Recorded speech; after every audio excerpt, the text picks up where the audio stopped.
Welcome back to the BowtieGoat YouTube channel, where if you try hard enough, you can be the next DECA GOAT. Advisor, anyway.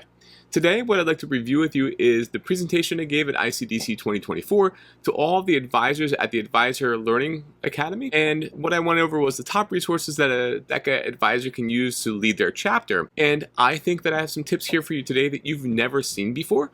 So I want to share with you how I lead my chapter with these resources, so hopefully that you can help your chapter and your chapter members be even better at what they do.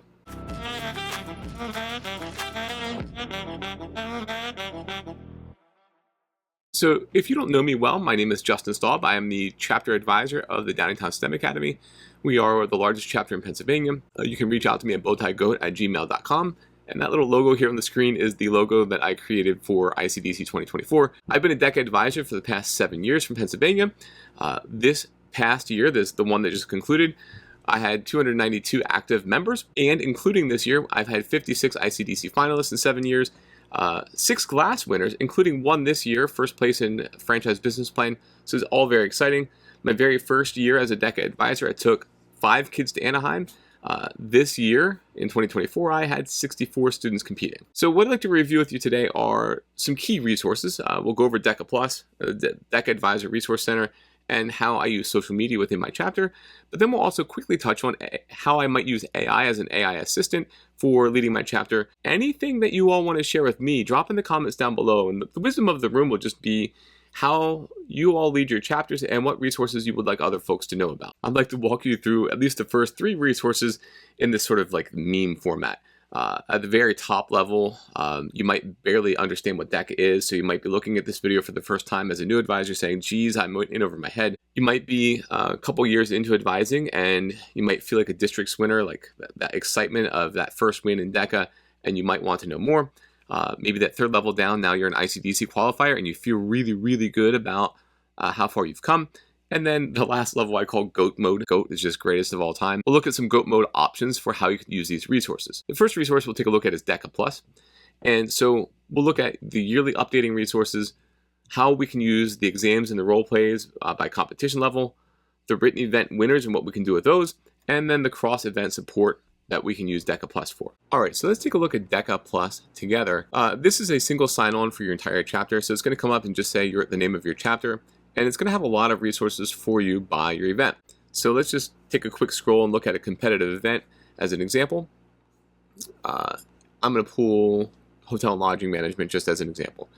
It's going to give you a lot that the DECA guide would likely already give you, but it formats it in a nicer way and then points your kids all in a more nice fashion to exactly what they're looking at. So we've got the guide, we have the performance indicators. It tells us a little bit about the event. Again, visually about the event, and then we can click on these things here too. It gives you a sample role play to watch of a previous ICDC winner. This is of my student, Arushi, who won her event in 2021 when we were all virtual. So this is one of my drawbacks of what DECA Plus does. This is an old role play, and DECA Plus isn't updating role plays of winners. So, I mean, it's nice that it's here, but it was also here from a virtual year, and we all know that the virtual role play isn't exactly the same as in-person role play. So we have exams, and then we've got the exam blueprint that tells you how the questions break out for the exams, which is really helpful. A lot of students don't really think about this as they're studying for exams, but we'll come back to the exam blueprint as sample role plays. And then it tells you the instructional areas that you would need to study. And then we've got industry insights. These are top news stories that relate to hotel and lodging management. And then things to help you study. So in general, that's what DECA Plus can do for you. It's got practice flip cards. Again, these are not personal to you, but they've got 101 flip cards that are related to this particular topic. I actually don't think that they're all that different between events. So these are just general. These are not specific to the event that we're in. And if we go back to the interactive prep, we have the same sort of thing for broadening your knowledge with performance indicators. Again, we can click here and see that there are 48 performance indicators that are listed. I don't know if you know this, but the hotel and lodging management probably has over 1,000 performance indicators that they need to know for their test and the role play. So limiting it to 48 isn't a huge help, but it's a flip card thing. But I don't like that it's not on a kid's device. They can't select which things are content they already know, not know, so it's not really as good as something like Quizlet would be, but there's some stuff there. We can also check comprehension and take practice exams. And here's an example of something that my own students don't really know. The practice exam is the same exam over and over again. So if a kid takes the 25 question version of it, it just selects out randomly 25 questions from the same exam. So if they kept taking 25 questions of the same exam, they're going to see 1, repeat questions, and 2, it's not going to really help them get better. So some kids feel really excited. They did really well in this practice exam on DECA Plus, but what they don't realize is that it's the same exam over and over again. But let's take another look at hotel and lodging management and think about it by the level of DECA competition, because this is where some brains start to break a little bit. Some of my students didn't realize that this was a thing that happens. So all these sample exams, it tells you very explicitly that these are district exams. And the district exams are the same ones that are going to be on the advisor resource page that I'll show you here in a little bit. But you have an ICDC exam and an association or a state level exam or provincial level exam. So those are clearly listed. But when we go down to role plays, the sample role plays are, if you look at the web links, they are association level role plays and then an ICDC level role play from the preliminary round from last year. So it's helpful to know that. And if you pop them open, they say this too. You just have to see that this one says ICDC preliminary, and it tells you. So you just need to know that these things are leveled, but it might not be necessarily obvious that they are. The next thing to take a look at would be the written event winners. But let's take a look at the operations research events. In these events, and this is one of the biggest reasons I like DECA Plus so much, it tells you the top 3 winners. It gives you their full paper and not just the first 5 pages sample that you see on the DECA website. It gives you the full paper for the top 3 winners. And it's really helpful. I found that my students, if they can look at the sample paper and then they know the table of contents of what to put into the paper, they can really do this well. So having the samples on DECA Plus is a supreme help. So obviously all the papers in the operations research are going to follow the same outline. But what I've found that my students see as helpful is, okay, so it says that you have to do the executive summary, but it doesn't tell you how to do it. So you can look at the top 3 winners in your particular event, in this case, financial services operation, and you can see how they do that. And you can also see for each one of the table of contents required sections, how much effort or how much space they use for the description of the business organization. And you could go to the top 3 examples and look again at how they laid out their executive summary and the description of the business or organization here. So similar length. And then let's go to example number 3. Different sort of layout, but the description of the overall business or organization, they put subheadings in here: history overall, Danvers Bank history, values and activities, all before they got to the description of the target market. So here you see a little bit more length or a little bit more depth for the history and the background of the business or organization. It's important to compare these for a student writing a finance operations paper and think about how that reflects how much they want to say in their paper. So we've looked at the updating resources, we've looked at the exams and role plays by competition level, we've looked at written event winners. Now let's talk about cross-event support. And let's stick here first with the finance operations research. If I have a student who's going to do the finance operations research, I also have them open up every single top paper from all these other events. Why? Because they're all written with the same outline. So if you're looking to see, first off, what a general look and feel of the operations research paper looks like, you can pull any paper. But I also like that they can look at executive summaries, and they can look at that first section that we started looking at, the description of the business or organization. That's the same section for all of the operations research papers. So even if you are doing something in finance, you still might find it really helpful to look at the sports and entertainment marketing operations research papers too, because this is going to help you think about another way that you might write your description of your business or your organization. The cross-event support doesn't end here though. Let's take a look at one of the principals events just as an example within DECA Plus. All the principals events have the same performance indicators. So that means I could go into principles of hospitality and tourism, and I could look at the role plays that are posted for the principles of hospitality and tourism. And I'm just going to open up the ICDC level role play here. And the instructional area here is customer relations. And we have some performance indicators. Now pay attention to these. Okay, you got it? So let's back out and go to another principles event, principles of finance. And scroll down to the ICDC role play, preliminary role play here. Also, customer relations. Now that's a coincidence. It doesn't always happen like that, but it's interesting to note. What I'm trying to do here is I can have a student look at role plays from across all the principles events. So even if they're only focusing on principles of finance, it would be a very similar role play to look at other principal event, role play, performance indicators. And we'll get to that in a minute. But it's really important to know that you can study beyond just your own specific event for role play support. DECA Plus sets this up pretty well. All of their marketing career clusters are in red. So if I was doing automotive services marketing, I could also look at marketing communications, retail merchandising, sports and entertainment marketing. I could look at their role plays and think about how I might be able to glean some information from the way all those other events are set up. So let's talk about that when we get to the Advisor Resource Center, how I would use that with my chapter. Now that we've looked at the DECA Plus resources, let's go over some pros and cons. And I know I've already said some of these, but the big advantage of DECA Plus is you get the newest available DECA prep material straight from DECA, and you don't break any copyrights by sending your kids to this site and letting them see all the role plays or written event winners or the cluster exams that are available. You also do get some amount of study aids and industry trends, but we talked about that there are other ways that you can get that material. The biggest negative is it's expensive. If you're paying as an individual chapter, it's a $295 per year cost. Some of the materials can actually be found online on the Advisor Resource Center, which we'll take a look at in a bit. And my biggest gripe about DECA Plus is it's not personal. It's not meant to be an individual student study aid. So individual chapter members are going to not be able to use it necessarily to specify their study plan. The next resource I'd like to take a look at is the DECA Advisor resource page. It's deca.org/resources. I send my students here all the time to get them started with just understanding how the DECA works.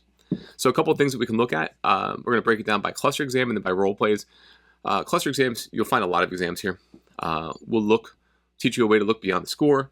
We'll get you to think about instructional areas related to your cluster exams, and then I will teach you how my students started taking other tests and why that's actually valuable once you understand what the tests hold for you. So first off, in the Advisor Resource Center, thankfully now, it wasn't this way a couple years ago, but thankfully now it is sortable, and we can look at only the exams. We can look at only the exams, and then we can look at the exams by career cluster. So let's look at exams by hospitality and tourism. So now we've got every exam that is posted here. All these are the district level exams that you would also see in DECA Plus, but they're all right here. So this is a free resource to be able to use. So first off, here are 8 exams that your students can take and get really good at, but we need to look beyond the score. And I know that you all probably know this. I have a video about how to take exams, which I'm gonna pop out above. You have to do more than just have a kid take a test. That is okay, but a kid's really not learning as much as they could from the resources that are being provided to them. So I have students take a test, and I have students do this on a testing sheet, which I'm going to post on the next slide. But I have them identify their test questions as highly confident, mid-level confidence, or low confidence. Because after they're done taking their test, they can self-score, or the answer keys are there. And even if a kid got a question right, let's say the kid gets a 75%. If they got a question right, but they had guessed on the question, they had low confidence with that question, but they got it right, I still want them to go back through and figure out what about that question that they weren't certain with. So they want to get as much out of the test questions as they can. But the other thing I want to show you here in the answer key is there are sources, or the source code for the tests. So this source code here is HR, Human Resources 515. It tells you the instructional area and the specific performance indicator, and then you can go to your performance indicators list and see what it is specifically, or it tells you here. What I like saying to my students is keep track of all of the source codes of the questions you get wrong or the questions you guessed at but you got right, because it will tell you over time what sort of instructional areas that you need to study more of for your exam. So for instance, this past year, 2024 at ICDC, I had a student in Principles of Business Management. She took lots of tests. She was getting high 80s, low 90s on her tests. But looking at her instructional areas, she kept missing economics and operations very specifically. So then we looked for operations and economics content to help her build that content, so she got a little bit better at those sections as well. Now about the cluster exam practice, while we're at ICDC, in fact, the Sunday that I was presenting this exact presentation, I was walking down to the cluster exams, checking in with my chartered association, and I saw this young man. He was sitting off to the corner using this very sheet that I showed you. So I walked over to him and tapped him on the shoulder and said very smugly, "I made that." And he did one of those. He looked up at me and said, "Oh, you're that guy." And I said, "Yeah." Then at closing ceremonies, after grand awards, he found me outside and we got a picture together. Now about the cluster exams, you also want to think about how your chapter gathers information about your cluster exams. So I started using a tool called ZipGrade this year, so I could have the students take the exam on paper, and that we could start managing and looking at the progress of those exams as we went throughout the year. So let's take a look at ZipGrade. So regarding cluster exams, I also have my students not just take the exams on paper and kind of record their scores on paper. I have them also score it through a website called ZipGrade. Now, it's free if you only do 100 scans a month, which probably covers most all of the work that you would do. I've paid for the yearly subscription, but the services aren't any different. You just get to have more scans in a month. What I like about ZipGrade is I can look at any student who takes a particular exam, and I can tell a kid not only their score on the exam, but on the left-hand side, it's also going to tell me which questions get answered correctly. So there are always questions on a test that will have difficulty for all students, but then there are others like question 13 here that everyone gets right. So I like to use ZipGrade to look for trends within tests, and then I look at the instructional area and the specific performance indicator for that particular question, and I make note of the challenging questions by instructional area and performance indicator, so I can kind of make a database or a list of questions that have been hard for kids in the past. My hunch is that those hard questions repeat in some maybe not exact capacity, but in a similar capacity, and that if students can study from a list of hard questions, they don't need to chug through a list of all the questions. So ZipGrade allows me to do that. It also allows me to track how a kid's doing on exams without having to manually do that. So you can have you can create a code for a student, and that every time you scan their exams, it ties their exam progress to that code. So ZipGrade is a great free resource, and it allows you to help those students progress, and it gives you a lot more data management of what those tests look like historically. The last tip I want to leave you with is a completely goofball thing that some of my elite ICDC competitors will do. They take every single test they can find, and then they look for other additional tests, other ICDC level tests. So for entrepreneurship, there aren't that many. Or for business management and administration, there's only the 2 events that take that cluster exam. So what I've found that kids do in my chapter is they will look at the exam blueprint that tells you which types of questions by instructional area on which exam. And my business management and administration kids will take an entrepreneurship test and look at the source code for that test and only answer the questions that relate or would be potentially by instructional area on their exam, which is really nutty. And I got to tell you, that's something maybe a bridge too far. But if you have kids that are maxing out all of these resources that are available on the advisor resource page, have them take other tests and focus on the instructional areas that match the instructional areas on their exam blueprint. Completely nutty, but it's another way to exact almost unlimited benefit out of what's here on the Advisor Resource Center. So let's take now a look at the role plays on the Advisor Resource Center. We can do the same sort of thing. We can sort by role play, and then we can sort by event. Let's pull a principles event, principles of finance. If we look at all the principles of finance role plays, looks like there are 8 here to study from. And it even tells you the instructional area here. So we have one from customer relations, economics, professional development, information management, another customer relations, communications, information management again, customer relations again. So that's really helpful. And if you don't know this at the district level, you get told what instructional area will be on your role play. And if you didn't know that, I'm going to link a video up above to help you understand how that works. It's a big, big, big help to our students who are doing this district level role play. Let's say the principles of finance folks know that they're going to do a customer relations role play. What I then have my students do is, okay, well, we've got 1, 2, 3 customer relations role plays here on the DECA Advisor Resource Center. I have them do these 3 last. What I have them do is I have them sort not by competitive events. Let's get rid of that. I have them sort all the role plays by instructional area. And if we look at all the customer relations instructional areas, so there are 36 role plays that fit the customer relations instructional area. And yes, if they open up a food marketing role play, it's not going to be exactly the same as principles of finance. But the performance indicators that they use are probably very similar, if not the same.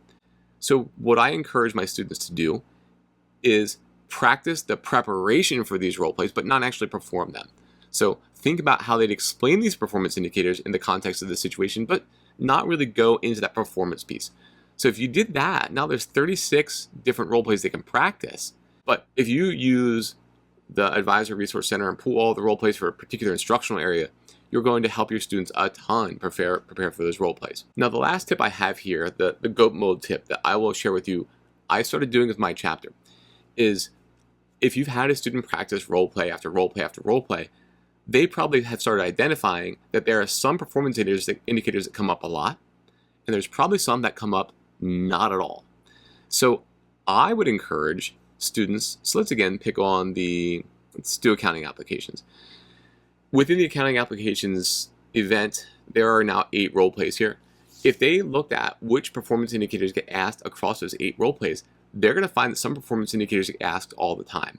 I looked at all of the posted role plays. So now there's over 300 role plays on this website. I looked at all the role plays and I looked at all the performance indicators, and I can tell you that there's about 115 that get asked more than twice.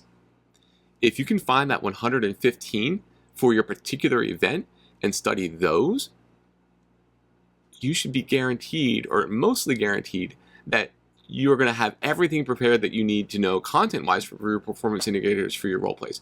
Now, it does take a lot of effort. I've put that effort in with my chapter, but if that's something you're interested in doing, please know that you can use this website to kind of track how often performance indicators get asked, and you can really give your chapter a boost. So for examining all the advisor resources, first and foremost, if your chapter is very new, the best thing about this is it is free, and you can extract a lot of value for it being so free. It's immensely sortable, which is a new feature that DECA put out there a couple years ago. And I would say it's almost unlimited. You can do so much with this. Now, the biggest negative, in fact, the only negative, is that it's district level competition. It doesn't mean that you can't use it to get ready for ICDC. It's just only going to give you the district level role plays and tests. So you might need to look to something like DECA Plus for additional association and ICDC level practice. So let's move on now to social media. And I know that a lot of your chapters are probably on social media. You might be on social media too as an advisor. I use social media to connect with other advisors, to check in to see how other chapters are doing what they do, so maybe my chapter can copy what they're doing. I also like to check in with students, and I'll show you why I think it's really pretty important to do. And I'll also look at a lot of online prep support, which I selfishly throw out there via my BowtieGoat YouTube channel. So many advisors are part of the DECA Facebook page, and if you aren't, you really should join the DECA Advisors Facebook page. It's a private page, but here's where a lot of advisors will either post resources that they have or ask questions about how to get something accomplished. I found my ICDC shuttles because somebody on the DECA Facebook page posted their shuttle company, and I was able to use them, and it was very helpful in a time of stress trying to get my chapter to and from the airport.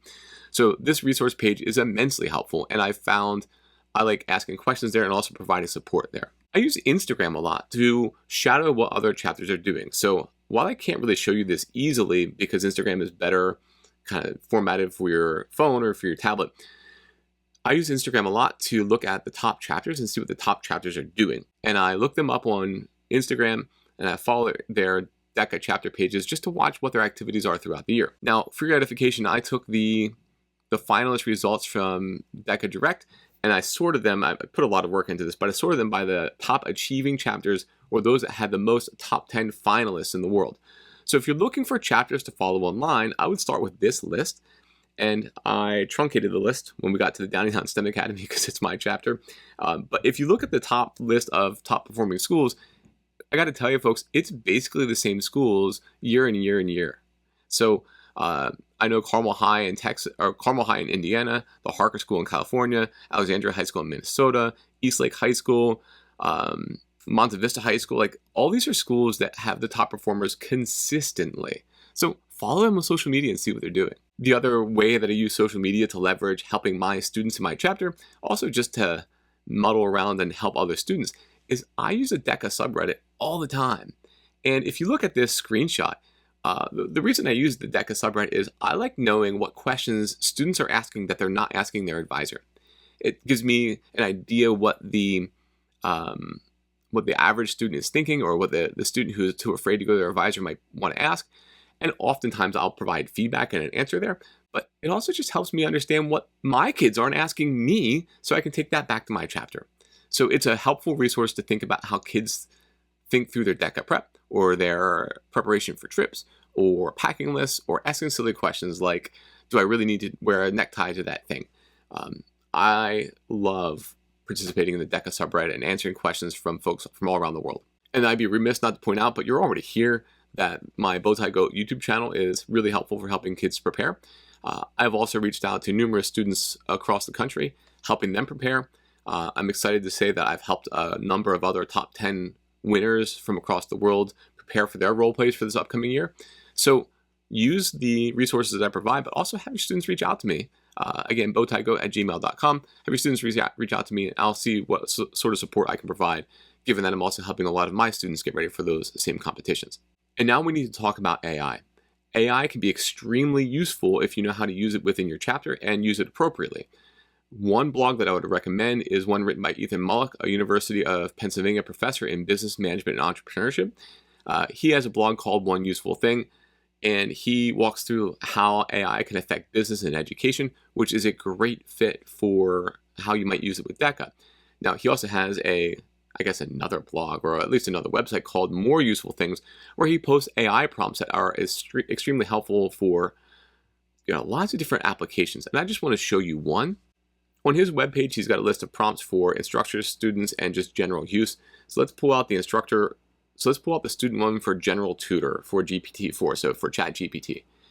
And I've never written a prompt like this in this level of detail, but let's copy and paste this into ChatGPT and take a look at what it can do for you as a learner. So thankfully, Professor Mullock has really prompt engineered the heck out of how to use AI. So this is a much longer prompt than what I would ever use, but I'm going to copy and paste directly into ChatGPT, and let's follow through what happens. Again, this is supposed to be like your general tutor to help you understand content. After you input that prompt and hit enter, it starts the AI to help you through this process. Hello, I'm your AI tutor. So I'm going to go ahead and pick a performance indicator right from our financial analysis sort of events. So I'm going to pick a instructional area from our financial events. So in the case you didn't already know, I want it to help us explain the nature of balance sheets. Okay, sure thing. Are a high school student, college student, or professional? I'm going to amp it up here a little bit. I'm going to say I'm a college student. Okay, sure, I'm a college student, blah, blah, blah, blah, blah, principles of accounting. Can you give me a brief summary or share any specific details you're familiar with? So I know a balance sheet's there to help manage a business's accounts, but I'm not really sure what happens after that. Cool, let's break it down. A balance sheet, and so it gives you a good deal of information, but what I really like about the way this prompt is set up is it walks you through some details. Does this help clarify the contents a little bit more? Yes. Can you show me an example of a balance sheet?